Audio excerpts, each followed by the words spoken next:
आप में एक बहुत ही गंभीर मामला है।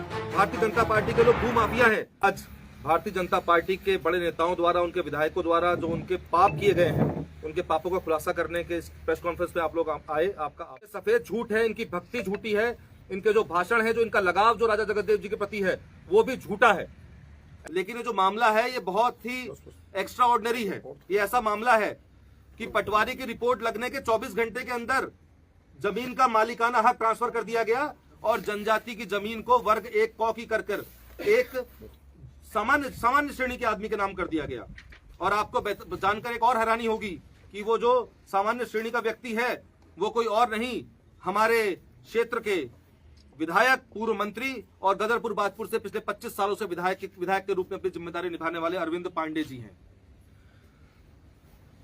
इन्होंने, ये एक विचित्र फाइल है और ये विचित्र फाइल ऐसी है कि अभी आप लोग देखिएगा, इसमें जो इन्होंने गवाहगण बनाए, जिनके शपथ पत्र लगे हैं, उनके हस्ताक्षर तक नहीं है। इस फाइल में 50 साल से कब्जा दिखा दिया गया पांडे जी के परिवार का,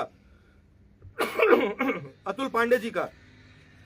और दुख की बात है कि उस समय जो उम्र इनकी लिखाई गई अतुल कुमार जी के नाम से, उसकी उम्र 42 साल थी। मुझे लगता है उस समय तो अतुल छोड़ो, अतुल के पिताजी जो विधायक अरविंद पांडे जी हैं, शायद वो भी 42 साल के आसपास होंगे, उससे ज्यादा तो वो भी नहीं होंगे। तो ये एक विचित्र प्रकार का एक मामला है। वो जो लोग थे जिनकी वो जमीन थी, वो हमारे बुक्सा जनजाति के लोग थे। सेमलपुरी गांव में उनके नाम थे नारायण सिंह, प्रीतम सिंह, कन्हई सिंह, तुला सिंह और उनके पिताजी का नाम था गोविंदा। और एक 229B का दावा इन्होंने एसडीएम कोर्ट बाजपुर में लगाया और 3 महीने के अंदर सारी प्रक्रियाएं समाप्त करके 3 महीने के अंदर उस बात का निस्तारण हो गया और जनजाति की जमीन को सामान्य कर दिया गया। और जब इन्होंने ये बात करा, इस पूरी फाइल आप देखिएगा, इसमें कहीं पर भी इन्होंने अपनी आइडेंटिटी को थोड़ा कंफ्यूजन में रखने के लिए इन्होंने क्या करा, इन्होंने अतुल कुमार सन ऑफ अरविंद कुमार लिखाया, कहीं पर भी पांडे नाम का जिक्र नहीं आया। और पता गुलजारपुर का इन्होंने दिया। और जब निर्णय हो गया, जब खतौनी में निर्णय चढ़ने की बात आई, तो उस समय इन्होंने कह दिया कि हाल निवासी संतोष नगर गुलर भोज। ये अपने आप में एक बहुत ही गंभीर मामला है। और जब हम कहते हैं कि अरविंद पांडे जी भूमाफिया हैं, भारतीय जनता पार्टी के लोग भूमाफिया हैं, तो ये सीबीआई जांच की बात करते हैं, ये बड़ी बड़ी बातें करते हैं। और आज उनके भूमाफिया होने का और भूमाफिया होने के साथ साथ गरीब जनजाति के, गरीब जो कम जागरूक लोग थे वहां के, उनके साथ खेल करने का जो, तो हम कभी कहीं पर भी अगर हम पूर्व में कब्जा दिखाते हैं किसी भी जमीन में, किसी वाद में, किसी फाइल में, किसी कहीं पर भी, तो उसको साबित करने के लिए जो दस्तावेज का प्रयोग होता है वो होता है खसरा। सब लोग जानते हैं, जागरूक लोग हैं। और आपको जानकर हैरानी होगी कि इस पूरे वाद का निस्तारण हो गया, लेकिन इस पूरी फाइल में जो हमने आरटीआई के माध्यम से वेरीफाइड कॉपी ली है, जो उपलब्ध है हमारे पास, सॉफ्ट कॉपी भी है, हार्ड कॉपी भी है, जो चाहे हम उसको उपलब्ध करा सकते हैं। इस पूरी फाइल में कहीं पर खसरा नाम की कोई चिड़िया कोई है ही नहीं। यहां पर अगर खसरा ही नहीं है तो कैसे कब्जा प्रमाणित कर लोगे? हालांकि मैं बात अब कब्जे की कर रहा हूं, हालांकि कब्जा अगर हो भी तभी भी जनजाति की जमीन को सामान्य श्रेणी में परिवर्तित नहीं किया जा सकता। लेकिन यहां पर यह विचित्र फाइल है। यहां पर बिना खसरा लगाए गांव के 2 लोगों के नाम के शपथ पत्र लगाए गए और जिन लोगों के शपथ पत्र लगाए गए उनके हस्ताक्षर भी नहीं है। दूसरे पक्ष को नोटिस भेजे गए, क्या नोटिस भेजे गए, कहां तामील हुई, उसके आधे ज्यादा यहां पर विवरण जो है आप पढ़ेंगे तो आप खुद समझेंगे। आप फाइल को जो भी समझदार आदमी पढ़ेगा वो प्रथम दृष्टता उसको समझ में आ जाएगा कि इस मामले में बहुत बड़ा खेल हुआ है। ये फ्रॉड का मामला है, ये शुद्ध फ्रॉड का मामला है। और इसके प्रमाण, वैसे तो सरकारों की जिम्मेदारी होती है फ्रॉड को रोकने की, तो भारतीय जनता पार्टी की सरकारें पूर्व से ही फ्रॉड को रोकने में तो नाकाम रही है कहना गलत होगा। भारतीय जनता पार्टी की सरकारों ने साथ मिलकर अपने नेताओं के जमीन को खुर्द-बुर्द करके फ्रॉड करने का काम किया है, यह प्रमाण है उसका। और एक बात और मैं आपसे सामने कहना चाहता हूं कि जब कांग्रेस की सरकार, जब जनजातियों की भूमि बचाने के लिए एक्ट लेकर आ रही थी, उस समय भारतीय जनता पार्टी के लोग या आरएसएस के लोग उस एक्ट का विरोध कर रहे थे। ये उनकी पहले से ही जनजातियों के प्रति उनकी सोच को दर्शाने के लिए ये सब उदाहरण मैं आप लोगों को दे रहा हूं। अब ये 19 जनवरी, मैं आपको डेट भी बताता हूं, 19 जनवरी 2011 को पटवारी की रिपोर्ट लगती है और 20 जनवरी को वाद का निस्तारण हो जाता है और जमीन नाम कर दी जाती है। आप लोगों ने कहीं ऐसी विचित्र फाइल कोई कहीं और आपको मिले तो कृपया मुझे भी अवगत कराइएगा। एफिडेविट जो होते हैं नॉन वेरीफाइड है, 2 गवाह हैं, उनका क्या है आपको हमने बताया। और इन्होंने जो जमीन जो अपने नाम कराई उसमें इन्होंने ये भी दर्शाया कि ये उत्तराखंड के किसान हैं। ये उत्तराखंड के किसान कब बने, कैसे बने, ये भी आज भी रहस्य है। और उस रहस्य के निस्तारण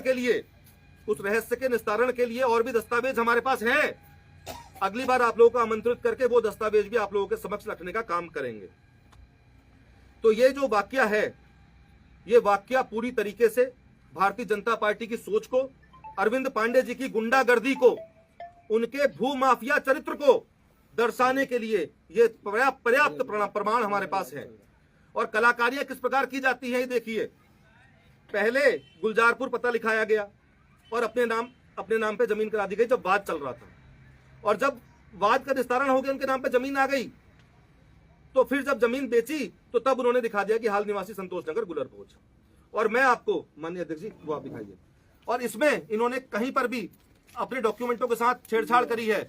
और ये अतुल कुमार अतुल कुमार सन ऑफ अरविंद कुमार, ये अरविंद पांडे जी का पुत्र अतुल कुमार है। ये बात प्रमाणित करने के लिए अभी जो हाल में इन्होंने 2020 में रजिस्ट्री करी है, उस रजिस्ट्री की ट्रू कॉपी फर्स्ट ये आप लोगों के समक्ष है। ये देखिए, ये अतुल कुमार जी हैं, आप सब लोग जानते हैं। इसमें इनका पैन कार्ड नंबर भी है, इसमें इनका आधार कार्ड नंबर भी है, इसमें इनके फिंगरप्रिंट भी हैं, इसमें इनके हस्ताक्षर भी हैं, इसमें शपथ कर्ता के रूप में भी इन्होंने यहां पर अपना शपथ पत्र दिया है। तो ऐसा पाप जो इन लोगों ने किया है, और बहुत समय से मैं सुन रहा हूं कि अरविंद पांडे जी कह रहे हैं बार बार कि मेरे ऊपर सीबीआई जांच कराई जाए।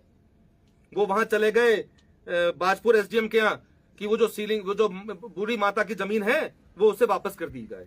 और वो कब गए थे आपको मैं पूरा उसका टाइमलाइन बताने का भी प्रयास कर रहा हूं, साथ में इस मामले की भी, कि वो कितने पाक साफ हैं और कितना वो बिल्कुल वो अपने आप को कहते हैं भूमाफिया नहीं है, और वो कितने बड़े भूमाफिया हैं और क्या उनकी मानसिकता है, क्या उनकी सोच है, उसको दर्शाने के लिए छोटा सा उदाहरण मैं आपको और देना चाहता हूं। अभी हाल का वाकया है, बूढ़ी माता को मैं जमीन वापस करना चाहता हूं, जाकर एप्लीकेशन दी एसडीएम कोर्ट बाजपुर में। और आपको बताऊं वो कब दी, जब वो जमीन सीलिंग में निकल चुकी थी। पहले उस बूढ़ी माता से 1 एकड़ लिखा करके 1 हेक्टेयर जमीन ले ली। उसके बाद जब सीलिंग में निकल गई वो जमीन, तो अपने आप को पाक साफ दिखाने के लिए, अपने आप को ज्यादा समझदार दिखाने के लिए लोगों के बीच में गए और एसडीएम कोर्ट में जाकर के कहा कि मैं बूढ़ी माता को जमीन वापस करना चाहता हूं। और कब कहा, जब सीलिंग में जमीन निकल गई।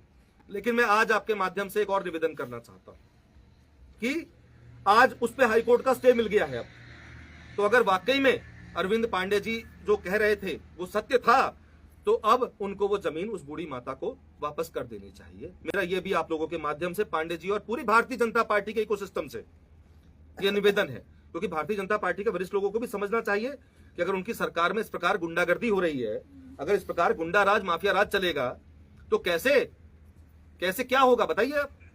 तो ये बहुत सारी चीजें थी जो मैंने आप लोगों के सामने रखी। और इसके साथ साथ ही इन्होंने जो ये इनकी पृष्ठभूमि सब जानते हैं कि ये क्या करते थे, क्या नहीं करते थे। ये बाजपुर फैक्ट्री में इनका परिवार वहां पर एम्प्लॉय था। हम बहुत सम्मान करते हैं हर श्रमिक का, हर एम्प्लॉय का, वो हमारे परिवारों के लोग हैं। लेकिन केवल अरविंद जनता पार्टी की ताकत का ये गलत काम किया, उन्होंने उसका दुरुपयोग किया है। तो जो अधिकारियों ने इस पाप को किया है, जिसके नाम पे जमीन चढ़ी है और जिसके प्रभाव में सब काम हुआ है, इस प्रकरण में तत्काल मुकदमा पंजीकृत करके, क्योंकि ये फ्रॉड है। अगर हम आगे से जब भी कहेंगे हमारा क्षेत्रीय विधायक, तो आप लोग समझ लेना 420 फ्रॉड। आगे जब भी हम कहेंगे क्षेत्रीय विधायक तो आप लोग समझ लेना, क्योंकि ये मेरे शब्द नहीं है, ये कागज बता रहे हैं, ये कागज बता रहे हैं। तो इसलिए हमारी मांग है कि इन सबको कानून के दायरे में लाकर 420 का फ्रॉड का मुकदमा पंजीकृत कर इनको जेल की सलाखों के पीछे होना चाहिए। असली जगह इनकी वहां पर है। ये समाज में घूम करके और लोगों की जमीनें कब्जाने का काम करेंगे अगर इनको नहीं रोका गया तो।